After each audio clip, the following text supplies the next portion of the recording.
Good evening. I'm Alexander Rose. I'm the executive director here at Long Now. It's great to see a sellout crowd for algorithms. Nice. We've actually known Bryan for quite a while. He's been coming to these talks for years, mostly at the behest of Rose, his now fiancée. Congratulations. So yeah, it was part of her wooing strategy, apparently, is what she just told me. 4 years of Long Now talks seem to have done it. So if anybody else in the audience is looking for advice. A couple of announcements tonight. One is that, as you might have heard in the last talk we did, we have released all, how many years? It has been 15 years now, just about, of Long Now talks without a password in standard definition on our website. And we've released an iOS app and iPad app and web or Apple TV app that you can use to watch them. Not all of them are up there yet. We're still digitizing that format, but about 50 or 60 are up in that format now. So you can now watch sitting on your couch. The other announcement is that on June 6th was Long Now's 20th anniversary.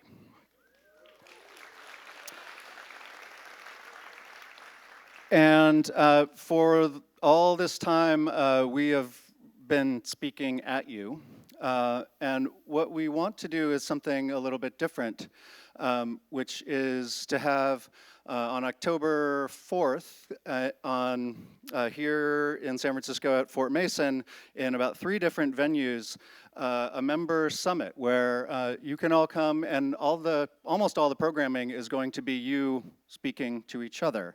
So we're working with Brady Forrest, the founder of Ignite, to do a whole Ignite series. So we welcome submissions from all of you members to submit 5-minute talk subjects, and we're going to curate 20 or 30 of those 5-minute talks, as well as a bunch of other content like that. And I think Andrew's putting together our long short film festival of the long shorts we've been doing over the years and more. So we'd love to get submissions of that. So there's going to be a lot of ways for all of you to connect with each other, because we've always known that we have an amazing membership, and we've always been trying to figure out the right ways to connect you all. So this will be our attempt. We'll do it once every 20 years. And so hopefully we'll see how it works out. So save that date, October 4th. It'll be both a daytime programming and evening programming. It'll go all the way late, from midday to late that night. And lastly, I want to introduce our long short for tonight. There's sometimes it's really difficult to come up with what the long short is going to be. This particular one really chose itself. It's a poem by our speaker that was made into movie form about the subject that you're going to hear. So enjoy.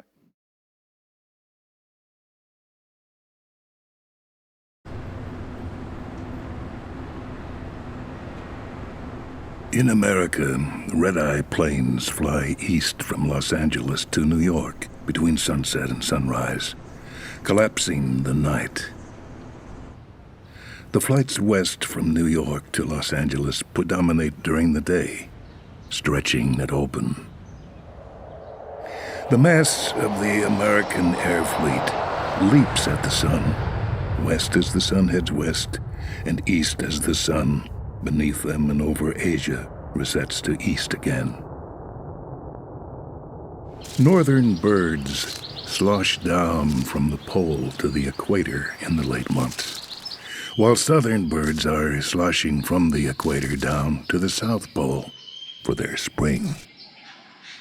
We humans have made with all our fires and all our fuels the longitudinal version. Looking at the Earth from above, centering over the North Pole, watch night and day sweep around. See Figure 1, the planes winging helter-skelter around the rim. Now, fix the line of dark against light, steady, and let the land and water circle beneath it.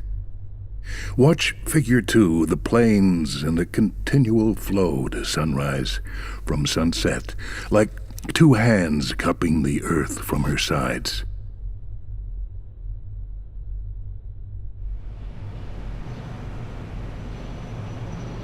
A friend of mine makes $100,000 a year, optimizing the algorithms that arrange flight plans. In contrast, Helianthus annuus doesn't know it twists its florets in the Fibonacci sequence. Our economy bristles with efficiency, with individual wills building and buying, collaborating and competing by the millions. But from the long view, and just as base, just as elegant, a field of sunflower buds craning for light.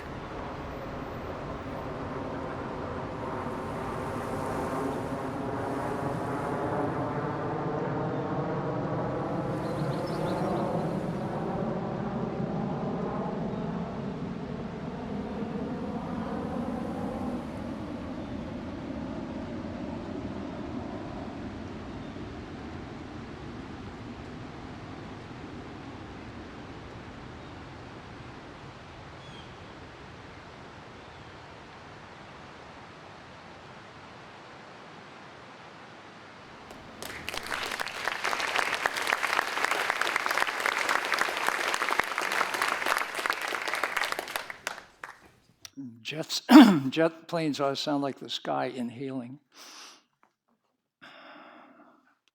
Speaking of the sky, tonight,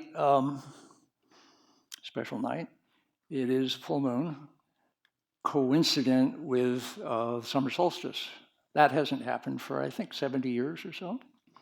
In the long now, they're quite frequent. I am Stuart Bryan from the Long Now Foundation.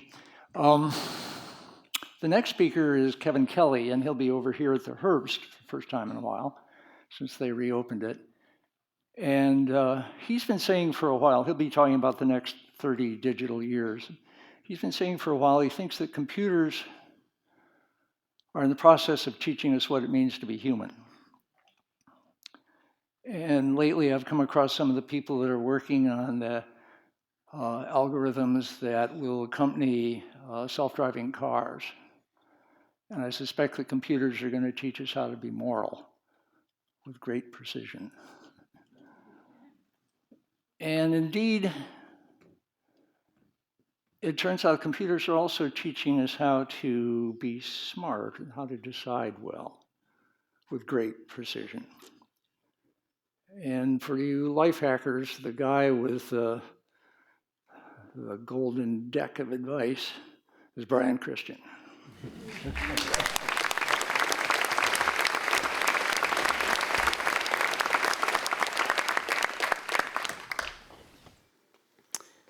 Thank you, Stuart, and thank you, Xander, and thanks to the Long Now Foundation. The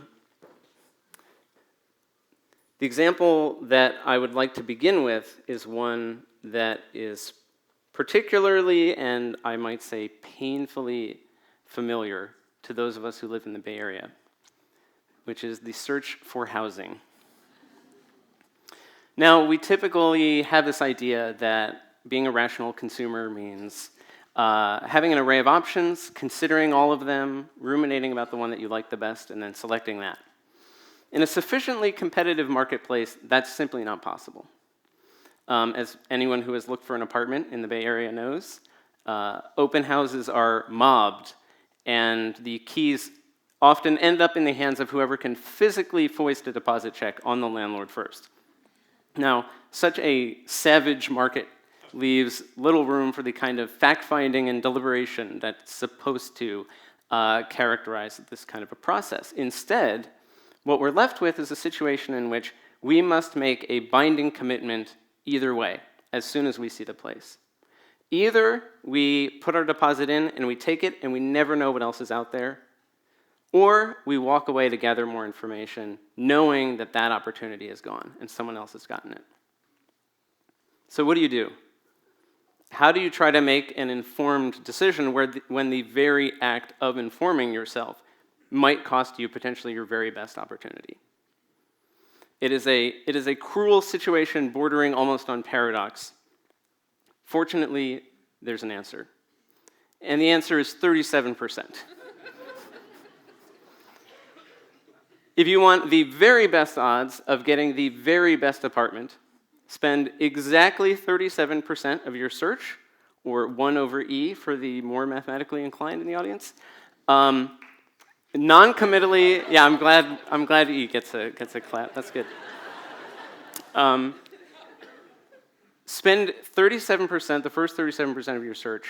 So if you've given yourself a month to find a place, the first 11 days, non-committally exploring your options, you can leave your checkbook at home. You are just purely calibrating. After that point, be prepared to commit, deposit and all, to the very first place you see that is better than what you saw in the first 37%. This is not merely an intuitively satisfying compromise between looking and leaping. This is the provably optimal result. And we know this because apartment hunting, especially in a competitive marketplace like San Francisco, is an example of what computer scientists and mathematicians know as an optimal stopping problem. And an optimal stopping problem describes any situation in life where we face this structure of a decision, where we have a sequence of opportunities that come one after another in sequence, and at each point, we either have to commit and go all in, or walk away and lose that opportunity forever. Some people have argued that this structure not only describes their search for real estate, but also our search for love, where when you're in a relationship with someone, you at some point face the decision of, am I going all in, or am I walking away? And if you walk away, you potentially forfeit the ability to change your mind later. So you might be so bold as to say, well, I'm just going to apply the 37% rule directly to my romantic life. Define an interval over which you want to find the right person. Calculate 1 over E with 37% of that range.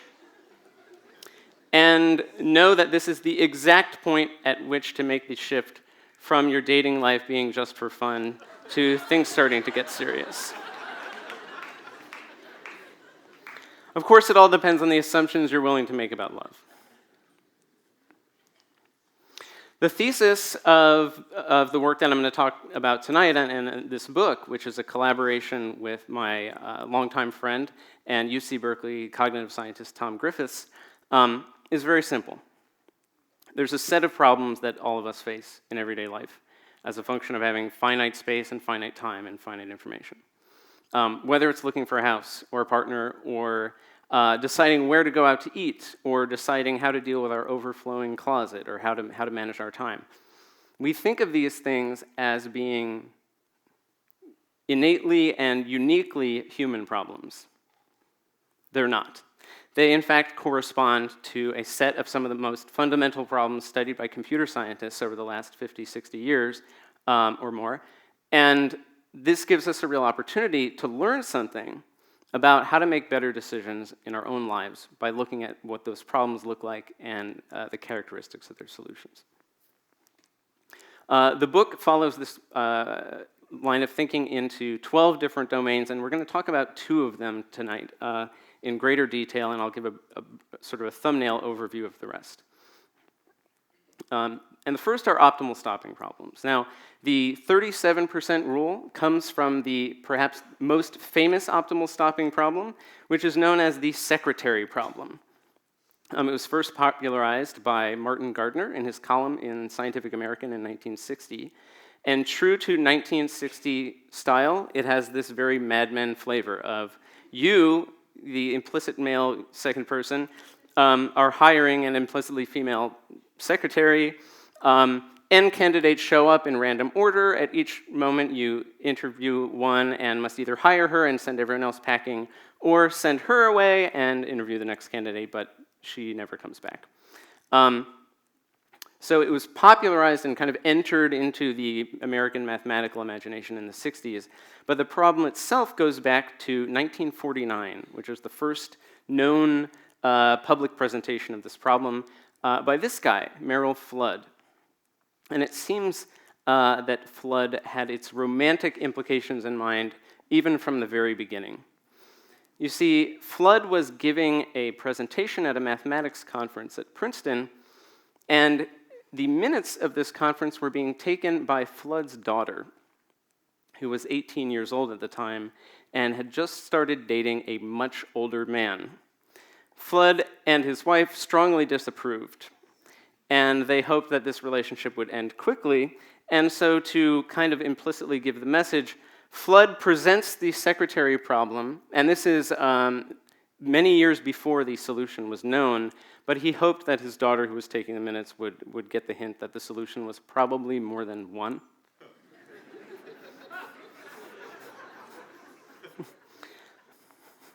Fortunately, the relationship was indeed short-lived. The book tells some cautionary tales of scientists and mathematicians applying this sort of logic directly to their love lives with, I think it's fair to say, mixed results. One of my favorite stories is that of Carnegie Mellon professor of operations research Michael Trick, who was in a relationship as a graduate student, asking himself this question of, how do I know if I'm in the right relationship? And all of a sudden it dawns on him, oh my God, dating, of course, it's an optimal stopping problem. And here I am, I'm an operations researcher, I'm just gonna run the numbers. And so he ran the numbers and he found 26.1 as the age after which to be able to commit to the next person that you meet who's better than all the people you've already been dating. He was in a relationship at the time, and so he knew exactly what to do. He proposed on the spot. And she shot him down. Now, Trick faced what mathematicians who study this problem know as rejection.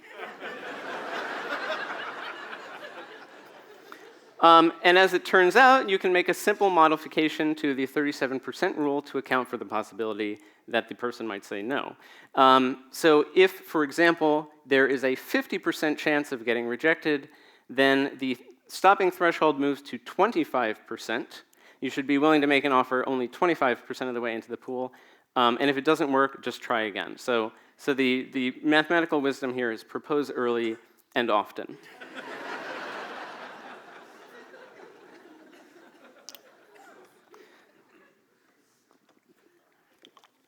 The other side of the coin is represented, I think, best by the famous astronomer Johannes Kepler, who, after the death of his first wife, went on an epic and seemingly endless series of courtships to try to find the perfect person to marry.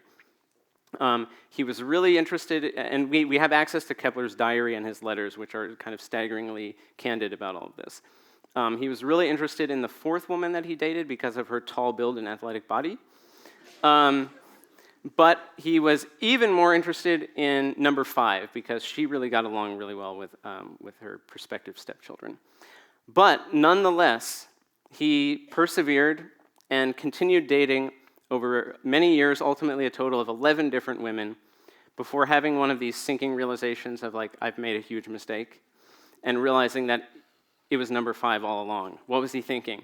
So he hops a train to Regensburg, gets down on one knee, apologizes for dating a half a dozen other people, and asks her, hopefully you're not promised to someone else at this point, maybe you'll take me back. And fortunately for Kepler, she does, and the rest of their lives are very happy together.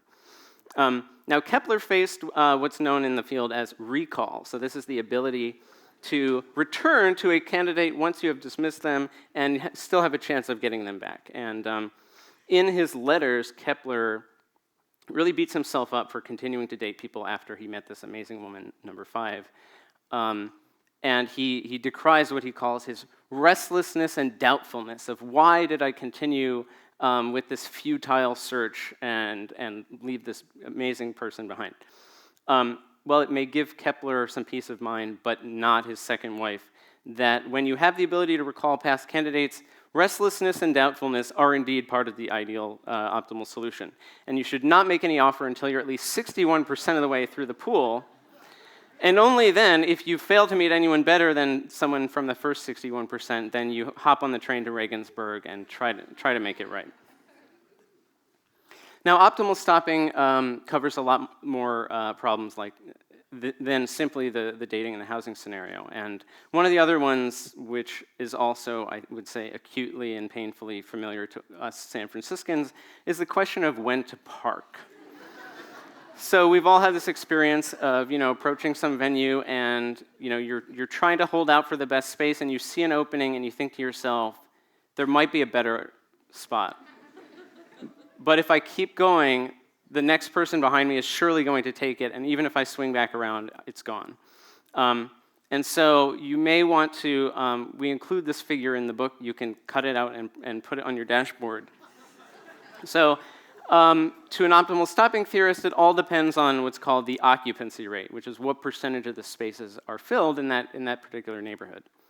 And so depending on the occupancy rate, there is a specific number of spots away that you should wait, and then take the next available spot.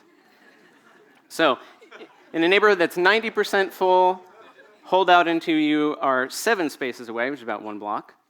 If it's 99% full, then you should be willing to take the first available space 69 spaces away, which is about 1/4 mile. If it's 99.99% full, I would not drive at all.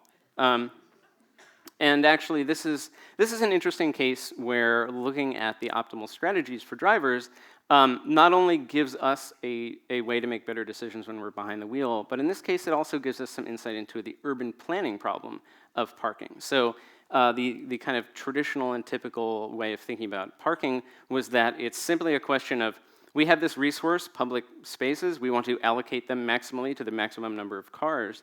But if you look here, going from a 90 to a 99% occupancy rate only accommodates 9% more cars, but it involves every single driver driving 10 times as far to find a space and walking 10 times as far to the destination. So more contemporary urban planners, kind of inspired by some of these ideas, have begun working with city governments to push for lower occupancy rate in downtown urban areas, which means raising prices. And one of the parking gurus behind this idea is named Donald Shoup from UCLA. And one of the first instances of this is through SF Park here in San Francisco. When I interviewed Donald Shoup, arguably the world's expert on how to park, what his own research had taught him about how to optimize his commute to UCLA, he said, yes, I ride my bike.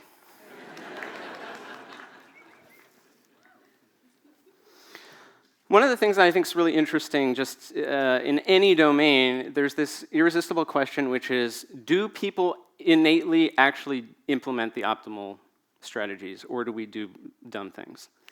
And when researchers have tested optimal stopping problems in the lab, they find something very consistent, which is the optimal rule in a classic secretary problem is 37%. Lab subjects implement a 31% rule. That is, they have mostly the right idea, but they consistently start to commit too soon. Now, there are any number of ways you could sort of think about this. Maybe we're loss averse. That's a classic example. I think one of the most interesting nuances here is that someone looked at the data and said, well, the stopping rule that humans are using is optimal if we were to assign a 1% penalty to their utility for each option they look at. And their fellow researchers said, okay, well, that's weird because there is no penalty for taking more time. And then, of course, they realized, of course there's a penalty for taking more time. These are laboratory subjects doing an extremely repetitive and boring experiment. There's always a penalty for taking up more of someone's time. And this, to me, points to what I think is one of the more profound ideas about optimal stopping problems in general, which is that when time itself has a cost, then you need to find a point in any decision-making process when it's not worth it to continue thinking, to continue gathering information. And so given that we are all just intrinsically, as human beings, subject to this cost of time passing, every decision-making process becomes a question of when to stop. Now, optimal stopping covers some of the largest decisions that we make in life, whether it's housing, spouses, jobs, these sorts of things. But one of the most prevalent decisions that we make is one that's iterated over and over and over in the course of a day, perhaps so many times that we don't even realize it. And specifically, it's a decision that takes the form of a tension between doing our favorite things and trying new things.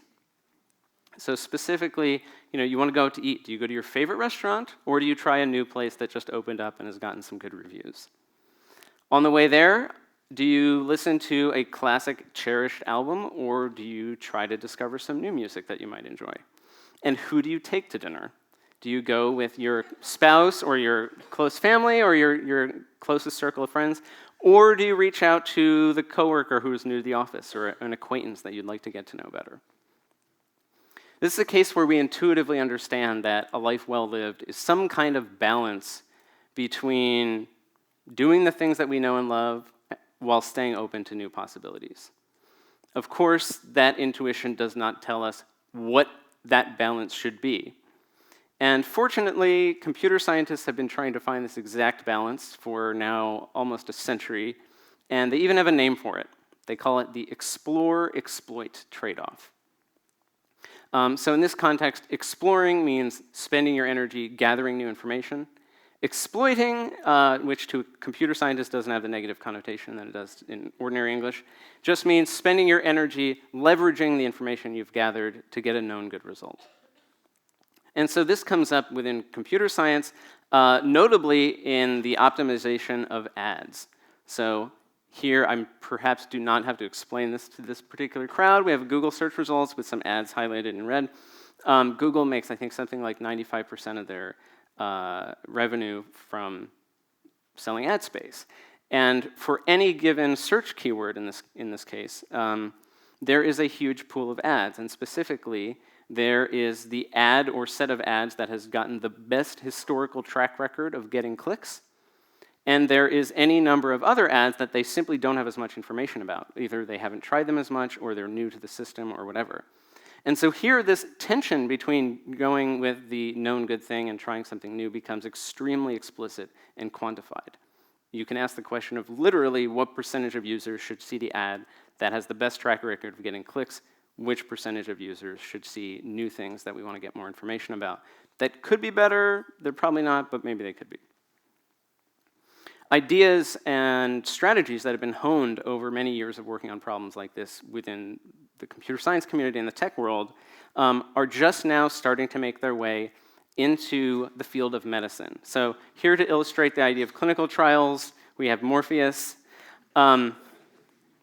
And if you think about it, a clinical trial has much the same structure, where for any particular diagnosis or condition, there is some known best treatment, and there's any number of other experimental new treatments that could be better and could be worse.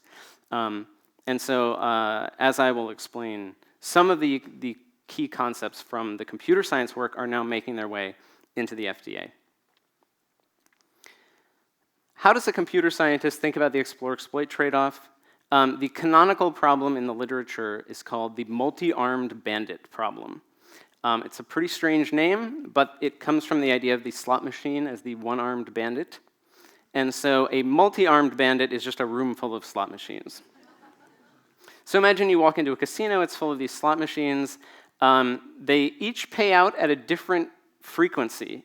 Some machines are better than others, but you just have no idea which, of course, until you try them. And so quite simply, let's say you're going to be there for the afternoon, you have enough time to pull 100 levers. What strategy gives you the best chance of walking away with the most money? Well, for most of the 20th century, this was considered not only an unsolved problem, but an unsolvable problem. And mathematicians during World War II, British mathematicians, joked about dropping the multi-armed bandit problem over Germany as the ultimate instrument of intellectual sabotage, just to waste the brain power of the German mathematicians. So to make some of this, make why it's such a thorny problem a little bit more explicit, let's imagine you walk into a casino that just has 2 machines. One you've played 15 times, 9 times it paid out, 6 times it did not.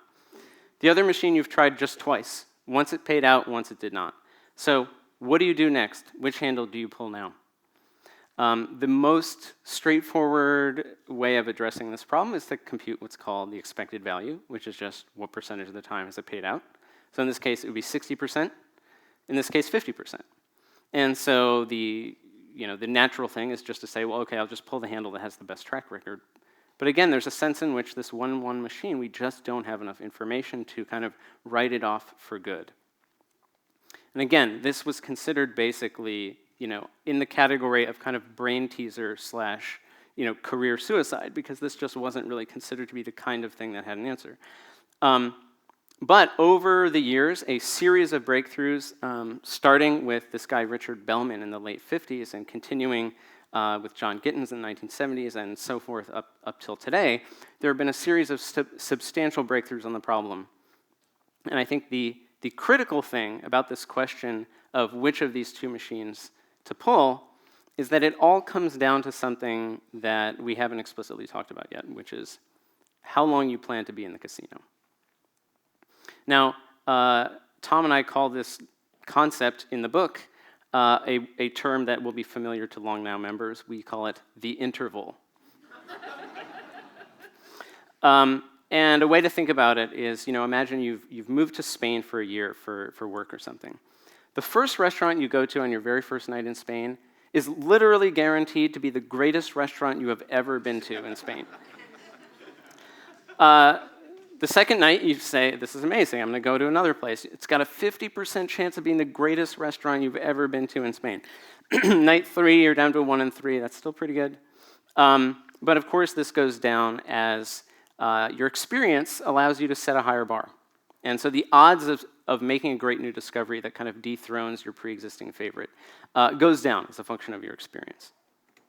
And the other key thing here to note is that the value of making a great new discovery also goes down as you run out of time to enjoy it. So if you happen to find this incredible, charming place on your final night in Spain, it actually is kind of tragic because you think to yourself, well, geez, I wish I'd have known about this 8 or 9 months ago. That would have been great. And so naturally, our decision-making should shift as a function of where we perceive ourselves to be within the relevant interval of time over which we're making the decision. Now, thinking in these terms has, for me, completely changed the way that I think about one of my favorite movies, the inspirational 1989 classic Dead Poets Society, which has Robin Williams as poetry professor John Keating saying these inspirational soliloquies like, "Seize the day, boys, make your lives extraordinary." And armed with the knowledge of the explore-exploit trade-off, we should cry foul here, because Robin Williams is in fact giving two contradictory pieces of advice. If we just want to seize the day, we should pull that machine with the higher expected value. But if we want to make our lives extraordinary, then surely it's worth pulling the handle of that 1-1 machine at least one more time. Because if it is in fact better, we have the rest of our life to enjoy it. And if it's not, we have the rest of our life to do the other thing. Some of these ideas have begun moving out of the field of computer science and starting to influence some of the sibling kindred fields. And for me, one of the most interesting is the field of psychology and cognitive science, where the idea that our strategies should change relative to the interval that we're on is influencing how developmental psychologists and cognitive scientists think about both the early years in our life and the later years in our life. So to give us an example of the early years, this is an infant that's plugging a power cable into its face. We have a lot of stereotypes about babies and young kids in general. They're kind of random. They're generally bad at things. They have a really short attention span. They have a really aggressive, what's called novelty bias. There's a whole literature on how they just relentlessly prefer new things to things that they already have, no matter how great their existing toys are. And so it's tempting to just think of them as inept versions of adults. But psychologists, including Alison Gopnik here at UC Berkeley, are appealing to some of the ideas in the literature on the explore-exploit trade-off to make the argument, well, no. being random and aggressively preferring new things is exactly what you should do when you're at the beginning of your entire life. You know, if you've just burst through the casino doors and you've got 80 years to be there, you really should just run around pulling handles at random. You really should just put every single object in your house into your mouth at least once, because it may be delicious and you'll have 80 years to enjoy it if it is. The explore-exploit trade-off also, I think, offers some pretty tantalizing way of thinking about one of the other strange things about the human species, which is that human infants and human children are kind of uniquely useless compared to other species. So one of my favorite facts on this is that a gazelle, 3 hours after being born, can outrun a cheetah and escape being eaten by a cheetah with 95% success. Humans are not, I mean, we're basically useless for the first 20 years. We aren't allowed to operate heavy machinery. So what's up with this? Well, the explore-exploit trade-off offers us at least one, I think, pretty provocative way of making sense of this idea, and it's that when your room and board is being taken care of by your parents, you are free to have a purely exploratory beginning of your life in a way that the gazelle is not. That when the moms and dads of the world are buying your lunch, you are not dependent on those early jackpots in order to just stay alive. And so you can enter into a more purely exploratory phase, which is probably exactly what you should be doing at the very beginning of your life. Now, at the other end of life, we have people in their later years, older adults. And we likewise have a set of kind of preconceived ideas and biases about what the lives of older adults are like. You know, they're very set in their ways. They're very resistant to change, resistant to new ideas. There's a lot of psychological literature on this idea that they maintain fewer and fewer social connections. And so it can be tempting to regard this as like, oh, it must be just lonely or something like this. But again, sort of drawing on the intuitions of the explore-exploit trade-off, researchers like Stanford's Laura Carstensen are making the argument that no, that's not what's going on at all. Older adults are deliberately and aggressively pruning their social lives down to the people who actually matter, and not dealing with their flaky acquaintances anymore because, you know, who cares? And that they have entered the exploit phase of life where they are deliberately focusing on the things that really matter most and are happier for it. Now, the algorithms that get computer scientists excited are what are called minimal regret algorithms. So in the multi-arm bandit problem, you can quantify regret as the amount of money that you could have made if only you had known what you knew at the end, at the beginning, which I think is a pretty satisfying way of quantifying the concept of regret. And there's a family of algorithms that offer what is called minimal regret, and specifically, they offer logarithmic regret. And there's good news and bad news. I'll give you the bad news first. The bad news is you will never stop making mistakes, no matter how well you learn and how optimal your strategy is. The good news is that your mistakes will decrease in their severity and frequency over time, continually as you go through life. And I think that's something we can all feel pretty good about. Now, the FDA has been looking over the disciplinary fence at some of these minimal regret algorithms for ways of rethinking their approach to clinical trials. Now, the classic clinical trial is just your sort of randomized controlled trial. We give 50% of these people this thing, 50% of these people the other thing. We pretty much just close our eyes and let the study proceed, except there's kind of an ombudsman person who's there with like a giant red button if something totally goes off the rails. But otherwise, we'll look at the end and see the information at the end.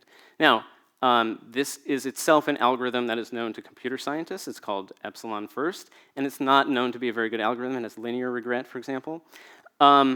And so there is this push within the medical community, among biostatisticians and computer scientists and so forth, to use some of the very same algorithms that are already hard at work behind most websites optimizing ads for situations in which the stakes are in fact much, much higher.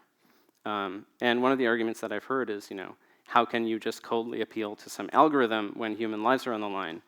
And I think an equally valid counterargument is, how can you not use this strategy that has a guaranteed minimal regret when the stakes are that high? So it's extremely interesting to me. These documents are from 2010 and 2015. So the FDA is literally, as we speak, trying to think about how to adopt some of these ideas and rethink their approach to clinical trials. And so for me, this is very significant because, thinking computationally about this fundamental human problem, I think offers us some insights and some rewards at a number of scales. We can think differently about where to go out to eat. It gives us a way of thinking about kind of the arc of human life and how our thinking does and should change as a result of kind of where we perceive ourselves to be, not only in terms of our lifespan, but in any of the other smaller intervals that we're on in life. And lastly, it gives us some, I think, surprisingly concrete guidance in the cases where the stakes are really the highest.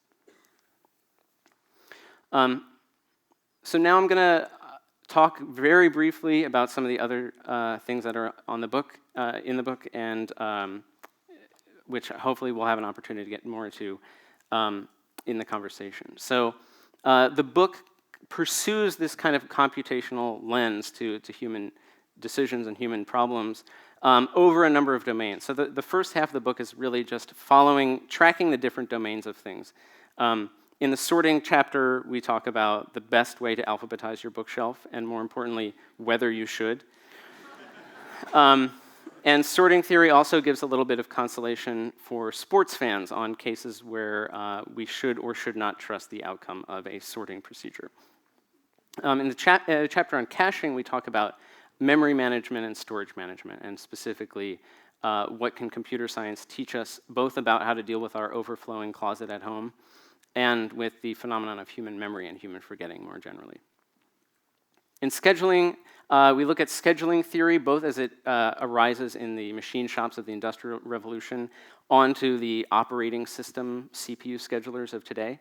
And we basically ask the question of, what, if anything, have we learned about human procrastination and human time management from several decades of fighting the interminable beach ball of death? What causes that? What do we do to make it stop? And what can we learn from this? The chapter on Bayes' rule gets into the computer science of how to make good predictions about the future. And this is something that I think is particularly relevant to Long Now members, and especially to people who traffic on Long Bets, which is a wonderful website. So if you want to make accurate predictions about the future, it turns out that one of the absolutely simplest but in some ways surprisingly accurate algorithms is called the Copernican principle, which just says that you should always assume something is going to last twice as long as it's lasted so far, which given certain bounds is actually quite a reasonable heuristic. And so we include predictions for Google will probably last until 2032, the United States will last until the mid-23rd century, and if you've met someone on Valentine's Day and you're trying to decide, is it premature to book New Year's Eve tickets? The answer is yes. And when is it not premature to book New Year's Eve tickets? The answer is Saturday, July 23rd. The second half of the book builds an argument for what we call computational kindness, which is a way for applying some of these principles and some of these insights into thinking more societally about how we interact with each other, both interpersonally, but also as a policy question. How can we design a world that is computationally kinder to us, that presents us with easier problems to solve? And it also looks at cases where what does computer science tell us about problems where there is no simple, straightforward, optimal algorithm? And this to me is extremely interesting because I think it gives us an opportunity to rethink our notion of what rationality itself is. And so I'll just say a few words about this. So we have this intuition that being rational is about being exhaustive, considering all your options, thinking everything through to the end, being deterministic, following a policy that's guaranteed to work every time, that's going to give you the same result reliably every time, and is exact. It gives you an answer that is both highly precise and with a high degree of certainty that it is the answer. And looking at the computer science of dealing with so-called intractable problems, or NP-hard problems, shows us that up against the hardest classes of problems, computers do none of these things. They are not exhaustive. They explore a limited subset of their possible options, and they trade off the costs of making an error against the costs of delay. They're not deterministic. They use randomness. They follow procedures that are not guaranteed to produce the same answer reliably. And they're inexact. They use approximations. They use trade-offs. They produce answers with partial degrees of certainty. So one of my absolute favorite examples of this is in encryption, which is, of course, essential to everything from the military to banking to online shopping, everything. Encryption on the web begins with generating huge prime numbers. And so there is mathematicians earlier in the 20th century boasted about how useless the study of prime numbers was, until all of a sudden it became extremely important to national security and all these things. So there's an intense value in good algorithms for determining whether a number is prime. And it turns out that the one that we currently use is wrong 25% of the time. And we've just decided that's okay, we'll just run it a few times and it's probably going to cancel out over time. So I interviewed some of the implementers, for example, of OpenSSL, and I said, well, how many Miller-Rabin tests do you guys run? He said, 40 is probably good enough. This gives us a 1 over 4 to the 40 chance of making an error, and that's like 1 in a million billion, and that's okay. So even at the highest level, computers don't necessarily adhere to these things that we stereotypically think of computers as doing. And out of that, I would say, emerges a different way of thinking about rationality and a series of principles and pieces of advice that don't necessarily look like what we might expect to get from computer science. They say things like, don't consider all your options. Don't necessarily go for the thing that's best every time. Make a mess on occasion. Travel light. Let things wait. Trust your instincts and don't think too long. Relax and toss a coin. And unlike the principles that you might find, for example, in a typical self-help book, they're backed by proofs.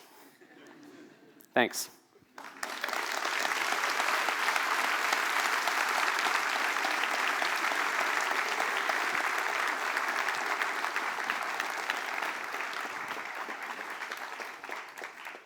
My leg went to sleep.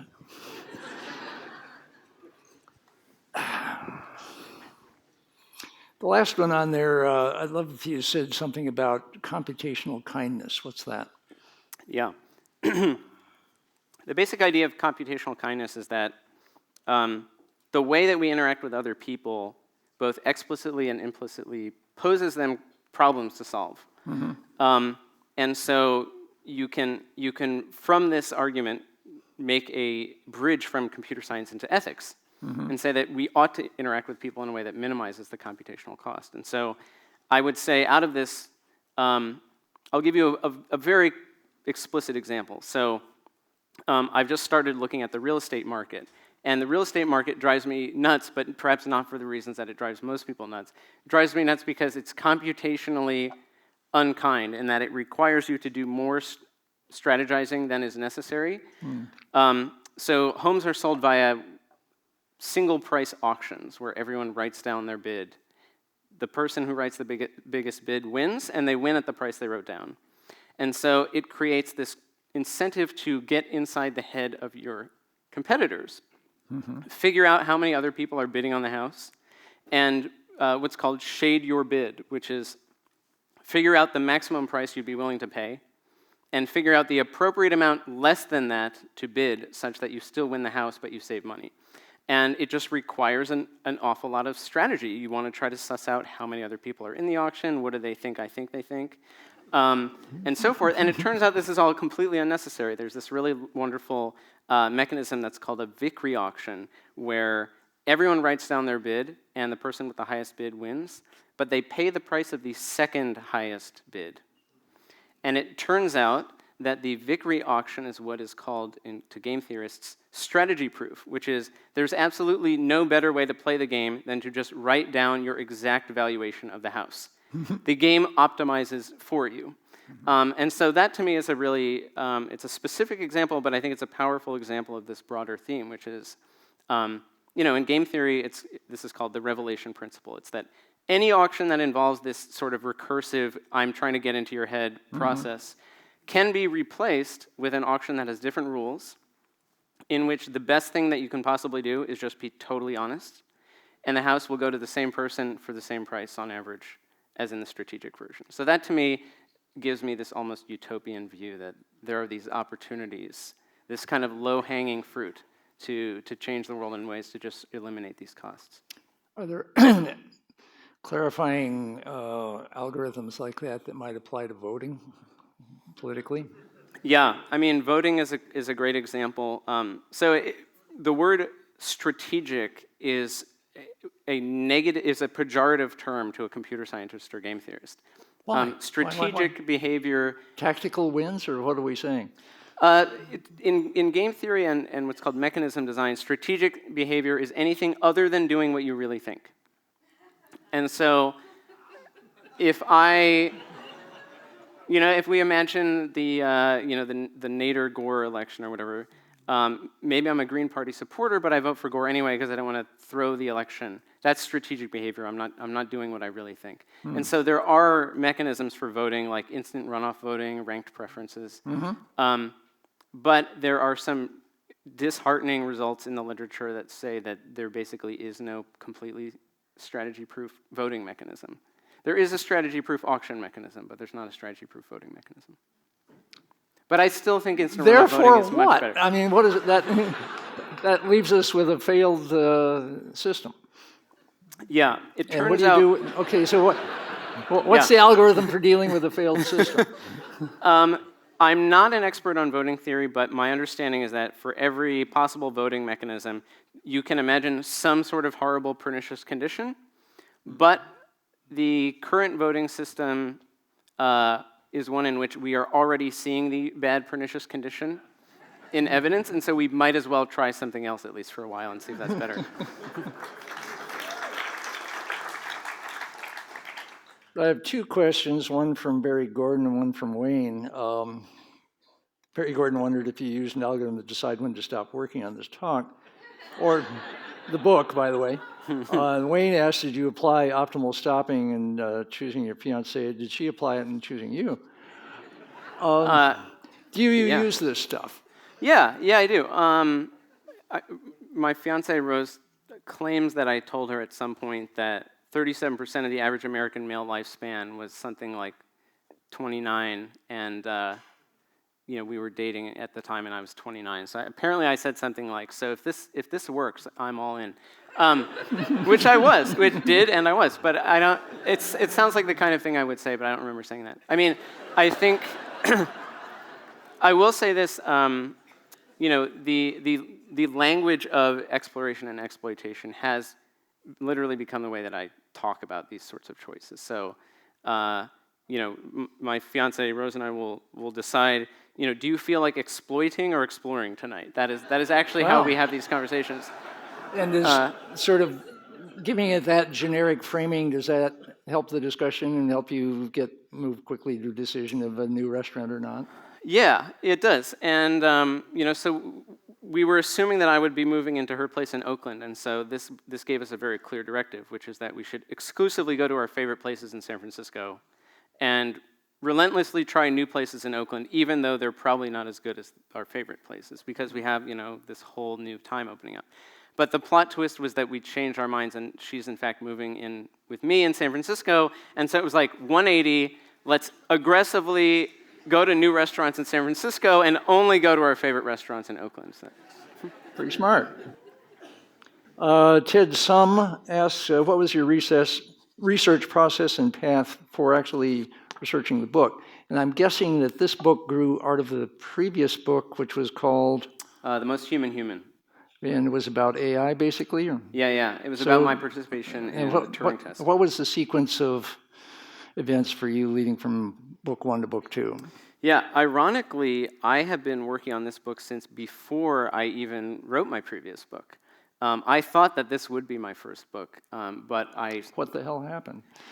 I got wrapped up in this crazy adventure participating as what's called a human confederate in a Turing test competition, which is, I'm sure many people in the audience know, but for those who don't, Alan Turing had this idea in 1950. He's asking these philosophical questions, can machines think? Could we build a machine that could think? And if so, how would we know? And his idea was, we'll just have a test. We'll have a contest.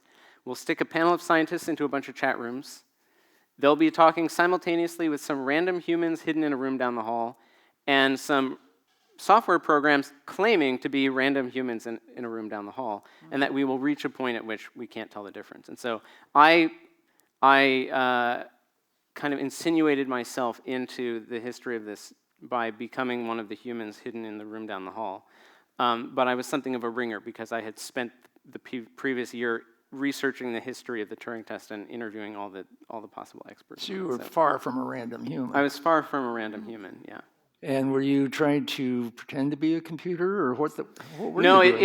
it is my job to persuade the judges that I am in fact a real person, not a computer claiming to be, That's despite really the fact that the hard, person I is a computer assume. saying I the mean, same exact thing. How Yeah. do you, was there, this is an interesting trick when you're in a Turing test. How do you persuade a human that you're a human, not a computer?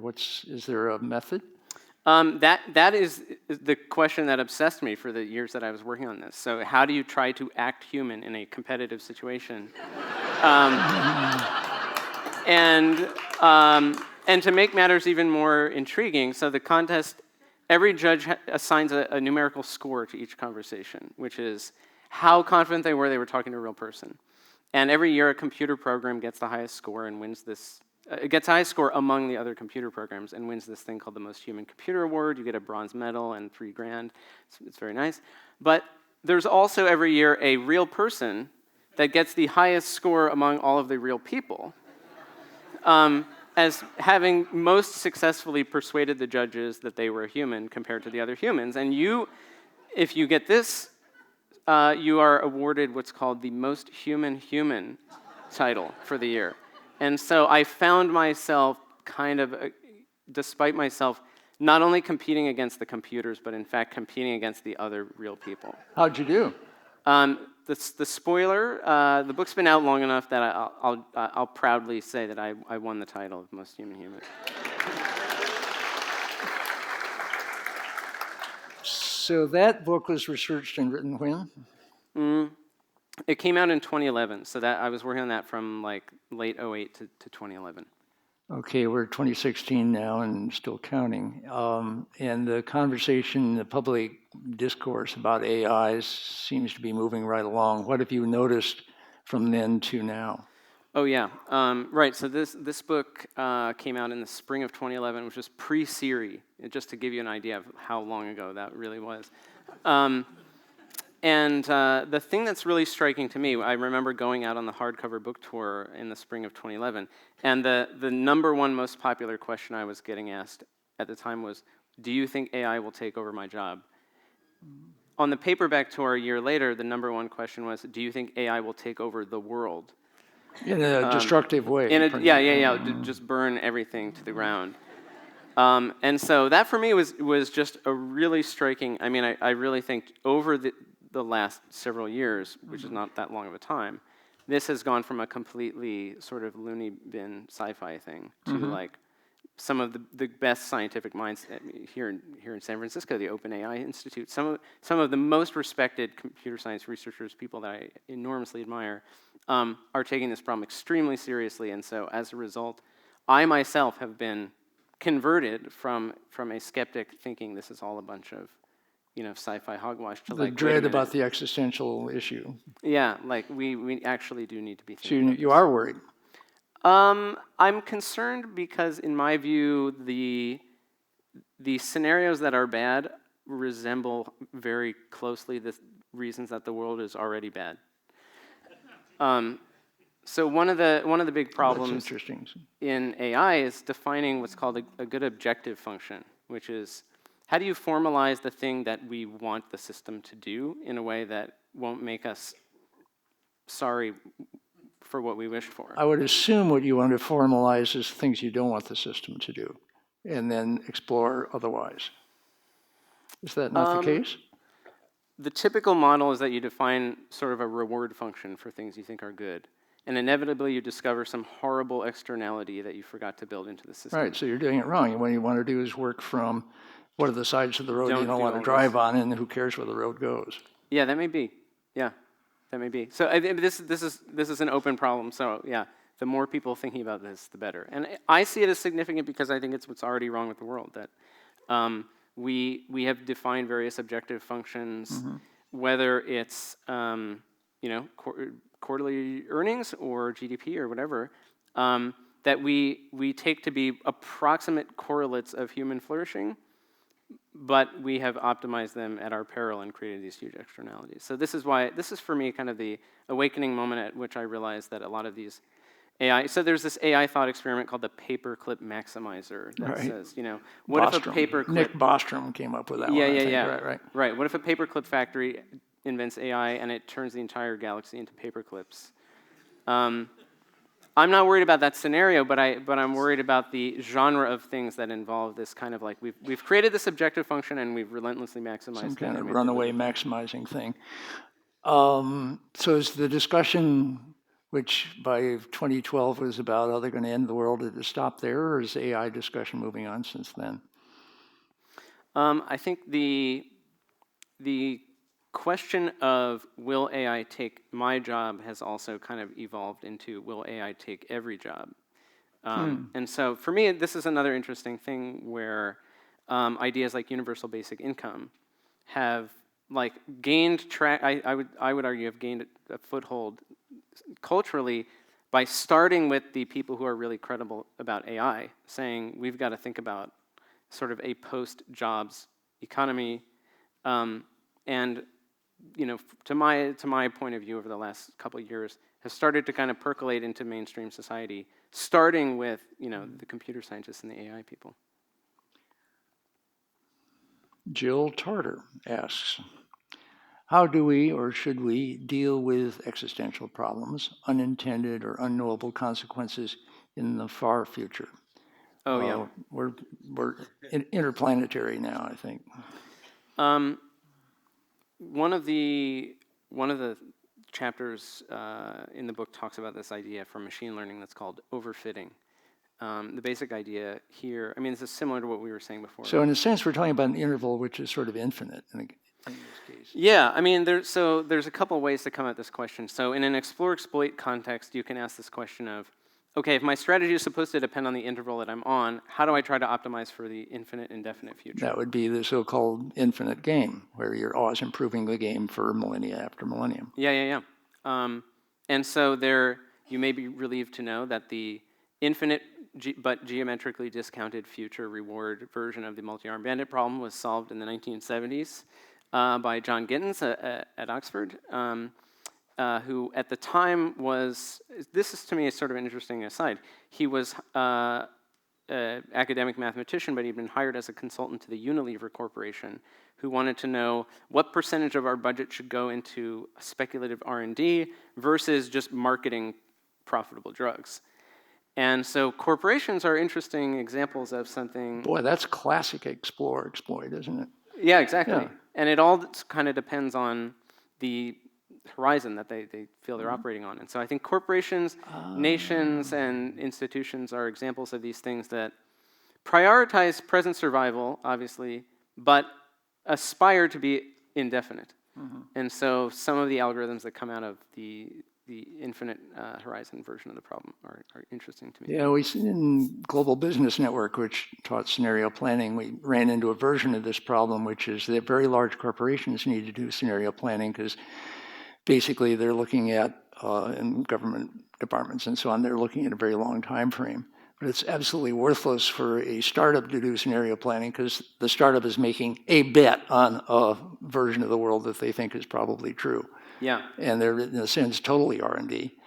And so, having multiple ways the world might go is not that useful to them because they're in pure discover what's going on, adapt, pivot, all that kind of stuff. They're in a very short time frame. Yeah, I mean, there's this really interesting result that in machine learning, there's this idea called regularization, which is that it's kind of the formal version of Occam's razor. It's that, like, if you have a bunch of different models that all give you a pretty good prediction, pick the simplest model, the one with the fewest knobs on it, the fewest parameters.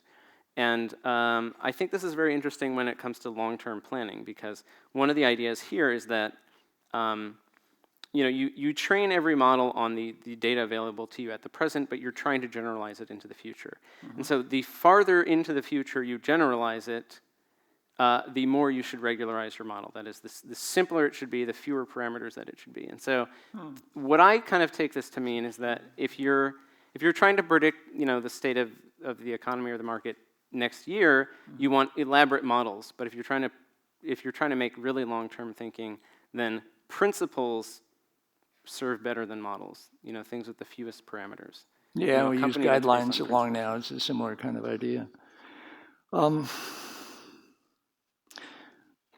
Damon asks, what can algorithms learn from neuroscience around human decisions? And you're also getting into things like Danny Kahneman, the System 1, System 2, intuition versus serious study, and the behavioral economists who are looking at these things.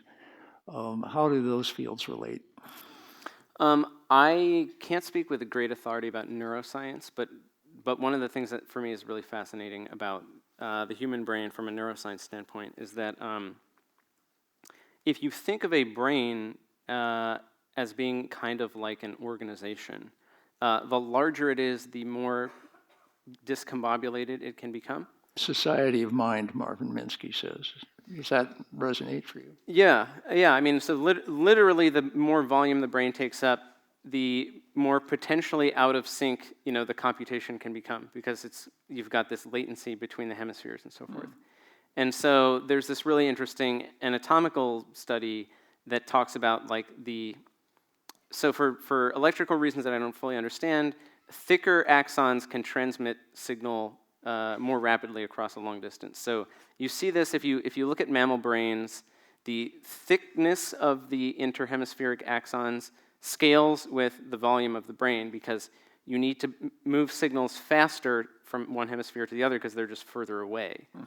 But the trade-off is that you're less volumetrically efficient because you have these huge pipes. And so if you plot all mammal brains on a curve, you get one outlier, which is humans. And specifically, we're an outlier in that we do not have as thick of axons as you would expect given our brain volume, which means that our brains are more volumetrically efficient. They can do more computation in that amount of space at the risk of greater interhemispheric lag. So, speaking to this kind of decentralized self, society of mind thing, our species has made a very particular gambit, which is that we have a more powerful computing organ, but it's more out of sync with itself. More out of sync with itself. Is it also possibly more general purpose in some sense? Sort of. I think so. I mean, I think this kind of speaks to the long period of uselessness at the beginning of human lives. My understanding, and it rings true to me, is that goes hand in hand with the generality that.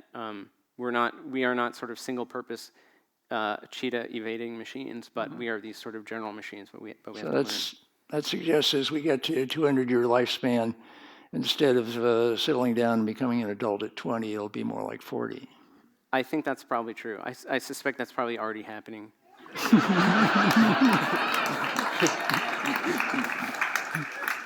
Let the record show the audience agreed. Here's a question from Boris. Looks like Smos. That can't be right. What aspects of computer science thinking should not be adopted by humans? I think most of the history of computer science has been characterized by an assumption that the machinery is reliable. And if you assume that the machinery is reliable, then what you want to do is maximize for That wasn't efficiency. true for a long time. Computers were funky, and there was all this Shannon of, how do you get reliable stuff from, unreliable signal and all of that. Are they reliable now? Well, I mean, what's interesting is that the machines themselves are, I have to imagine, many orders of magnitude more reliable than the vacuum tubes and so forth. But the scale at which we're doing computations is also much greater. So when you're talking about like extremely large distributed computations, the chance that some freak gamma ray comes in and flips a bit, at this exact moment, or there's some sort of weird neutrino burst that has some, these completely freak things start to have non-zero, occurrences, and they start to wreck your computation if you redo the computation. We also see that in genetics. I just learned the other day that the cold-adapted pigs in the northern part of Korea flipped one base pair out of 3.5 billion to get that capability. Oh, that's cool. Right. So there is kind of a renaissance within theoretical computer science to care about what's called robustness. And so Care about? What's called robustness. So for example, sorting algorithms, the kind of punching bag algorithm for computer science students is called bubble sort, which sorts something by looking for out-of-order pairs and then just correcting them at this very micro level. And it's kind of famously inefficient. But if your comparator operation is unreliable, then if you make a mistake, you've only made a mistake of distance 1. Whereas these sort of famously lauded linear arithmetic algorithms like merge sort, if you make a mistake in a merge sort operation, you could end up in the wrong half of the results. And so this, in the book, we talk about this in the context of sports. So March Madness, if your team loses the first game, you're just permanently relegated to the bottom 32 teams, even if you were the second best team in the whole tournament.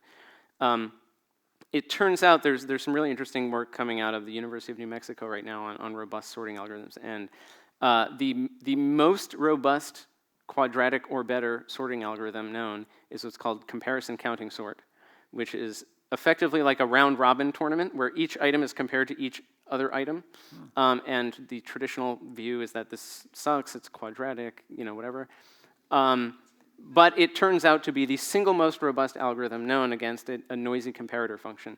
And so this, I think, provides a little bit of a double-edged thing for sports fans, which is that if your team loses, you think, inappropriately early in the merge sort postseason, you will get sympathy from a computer scientist. But if your team fails to qualify for the postseason because their comparison counting record in the regular season is too bad, you will not get sympathy from a computer scientist. That is a robust result. And we all crave that approval from the computer scientist.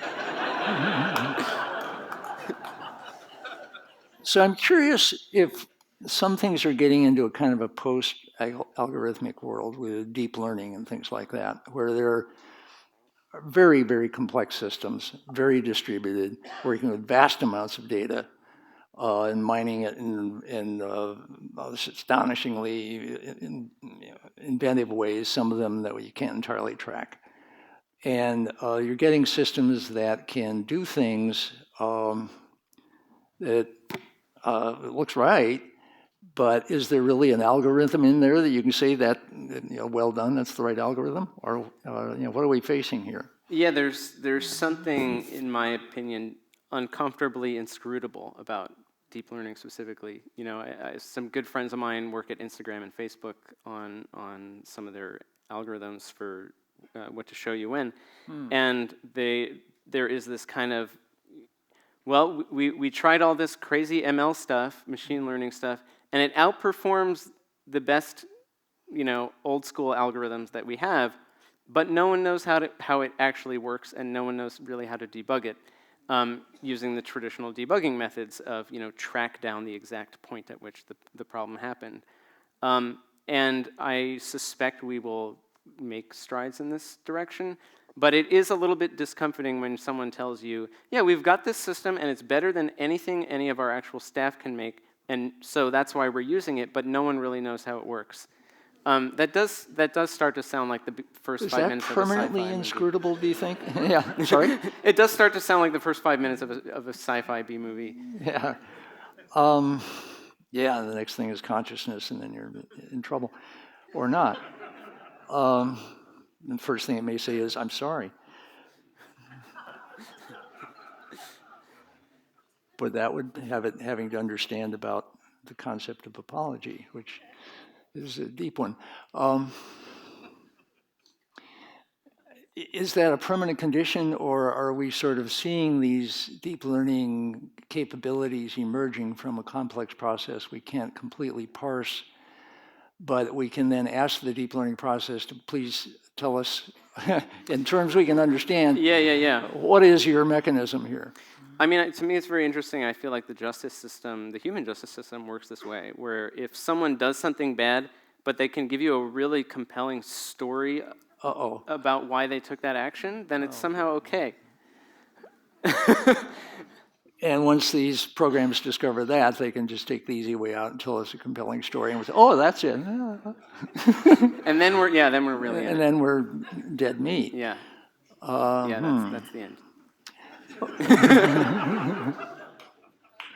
So, okay, there's a sequence of events from you started on this book, then you veered into the AI thing, discovered the human versus AI, and AI keeps moving, and you now have done this book.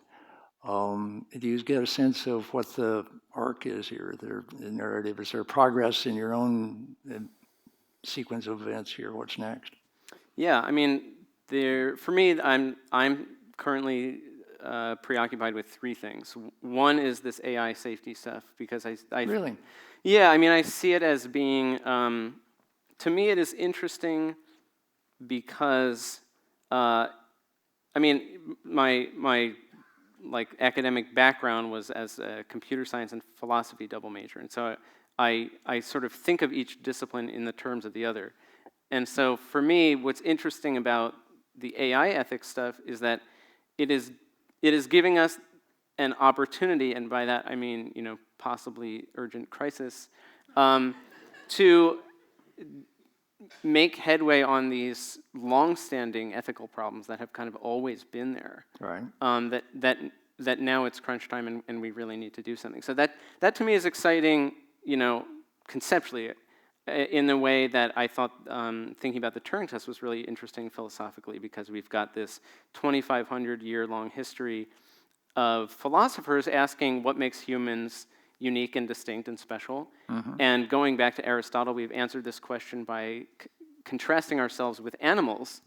Mm-hmm. And so I see the development of the computer and AI in particular as kind of turning 2,500 years of Western philosophy on its head, because we now ask the question of how are we distinct from machines?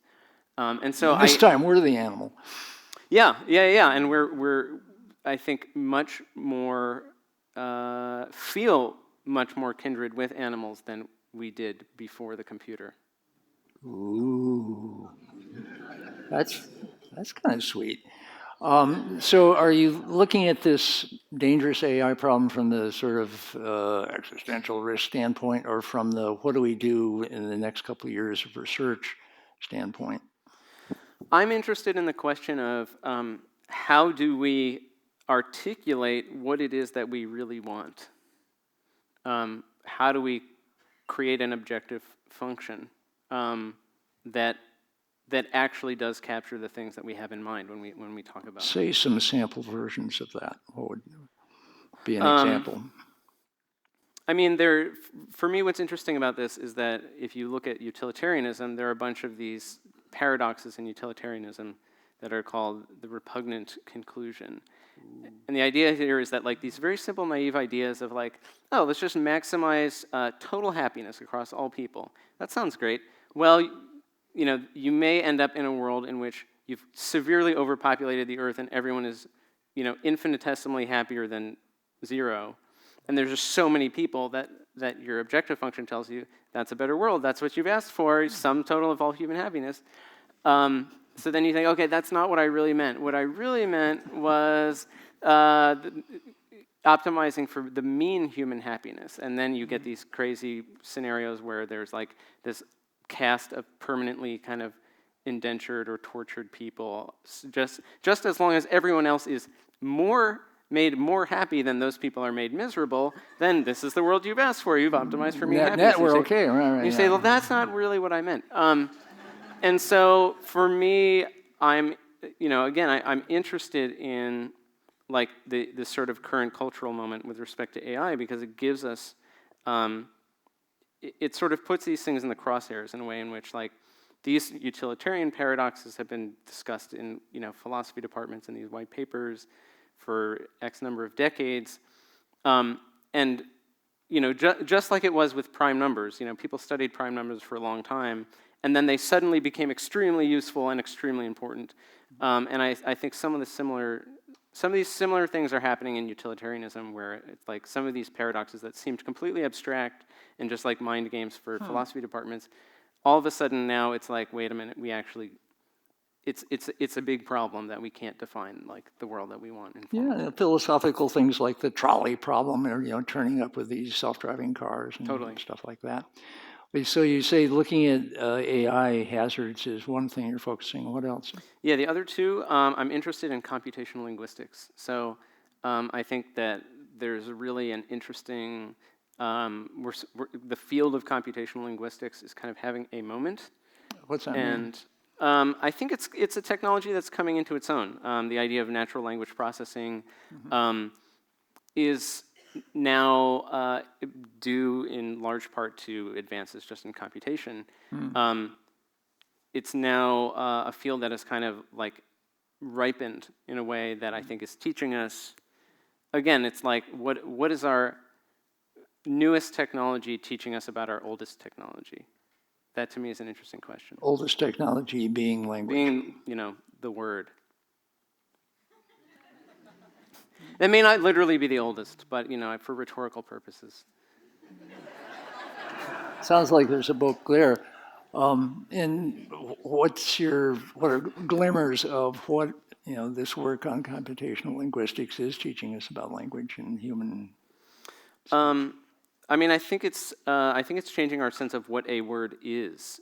For example, there was a Supreme Court ruling in 2011. There was this case that went to the FCC where AT&T was asked to. AT&T was subpoenaed by the FCC to provide some document. They did not want to provide the document. So this is in the wake of the Citizens United ruling on corporate personhood. They said, we are invoking our right to personal privacy.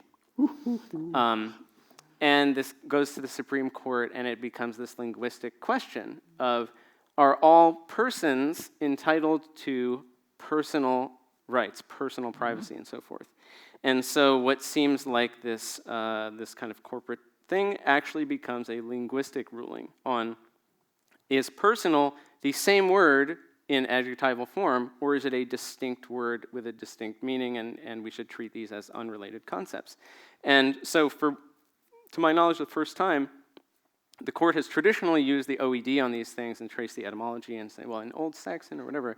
In this case, they turn to like big data corpora studies, saying, okay, let's just ingest every New York Times article ever, every Wikipedia article ever, and we will run these sort of word cloud things and see, do humans use the word person in the same contexts that they use the word personal? And the answer was no. They don't. They use them in distinct ways. Thus, the court ruled that they are two different words, and not every person is entitled to personal things. Therefore, AT&T had to cough up the documents, and the majority opinion ends with the great zinger, we trust that AT&T will not take this personally.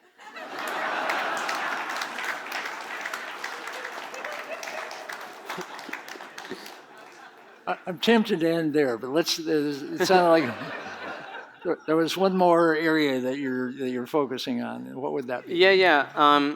So I'm really interested in what I've been calling reproducible journalism. So it seems to me that this is sort of inverting my role. So rather than thinking as a writer about computer science, I'm thinking as a computer scientist about writing. Great. So it strikes me, whenever I see, I'll read an article that'll say, the grid is now 6% renewable, or we're on track to reach price parity of fossil fuels and solar, at year X, or the police have shot X number of people this year in this town. This thing goes off in my brain, which is like, where are you getting that? Yeah. I'm just reading. It's like someone giving you a time series and just giving you a single data point and saying, here's the story, and that's not the story. So it really seems to me like there's an opportunity to kind of bring journalism and some of the political, the way that we make claims about civic things into the 21st century. It seems like there's really an opportunity to do something there. And do you see any of these things going toward a book, or is it too early to guess? If my previous experience is any indication, they will all happen, but not in the order that I think they're going to happen. Right. So you've got a book out. How long has this book been out, the algorithm book? It came out in mid-April, late April. So it's been out there for a while, and you've been touring a bit, and you've dealt with people dealing with it. Just say something about as a writer, one always wonders, what are the people going to do with this thing that I've labored over for a couple of years? What are people doing with your book that delights you and puzzles you? Might be two different things. Okay, yeah. I have to think about the puzzles one. I may not yet know about the puzzling things people are doing. Oh, well, how about delights and disturbs? Yeah. I mean, it's as you can tell from my manner when I talk about these things, there is an element of the book that is completely in earnest, and there's an element of the book that's tongue-in-cheek. And so Tom and I attempt to delineate these things tonally. I'm sure there are people that are going to take the tongue-in-cheek things extremely literally to disastrous results. So for example, if you read the fine print on the 37% rule, you discover that it is optimized for a particular objective, which is giving you the best chance of getting the best thing. However, it only succeeds 37% of the time. And so here's a case where even following the optimal That's strategy a failure number, fails right? 63% of the time.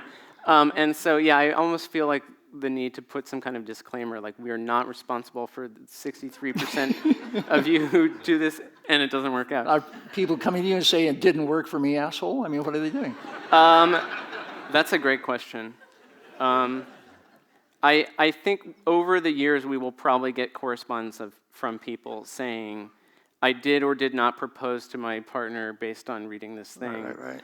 And it either...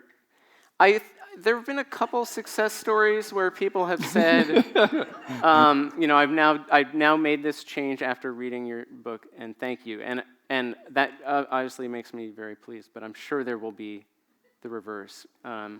I'm sure. But there's at least two other audiences here. There's the philosophers that you've hung out with these years, and the computer scientists you've hung out with these years. What do those guys make of this? Yeah, I mean, I think to me the book is able to kind of bridge those disciplinary communities in a way. Do they want to be bridged, those two? That's a good question. I think so. I mean, for me, it's interesting. For non-computer scientists, the book is kind of a gateway drug into computer science. Great. And for computer scientists, the book reveals the highly interdisciplinary nature of the things that their comrades are working on and discovering in a way that's not necessarily obvious to people who are in the trenches optimizing these things.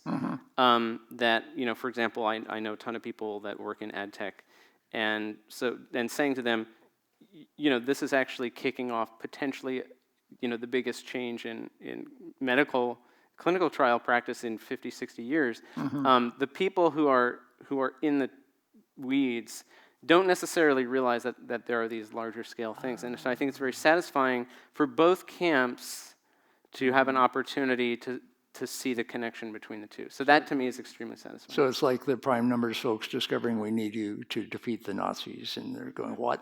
Yeah. Yeah.